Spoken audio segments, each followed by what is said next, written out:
మనం చేసిన ప్రతి ప్రార్థన దేవుడు విని మనకు ఆన్సర్ ఇచ్చాడు అనుకో, మనం దేవుని నమ్మినట్టు.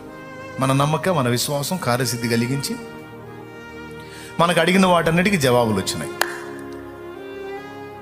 మనం అడిగిన వాటికి జవాబులు రాకపోగా దెబ్బ మీద దెబ్బ తగులుతున్నట్టు, ఏబు ఇంట్లో కలిగినట్టు వరుస శ్రమలు కలిగినాయి అనుకో, దాని అర్థం ఏంటో తెలుసా?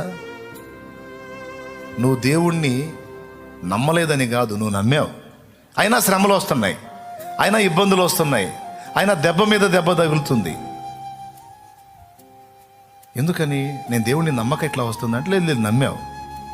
నువ్వు దేవుణ్ణి నమ్మటం సంగతి అటుంచి, ఇన్ని పరిశోధనలు నీకు వస్తున్నాయి అంటే నిన్ను దేవుడు నమ్మాడు.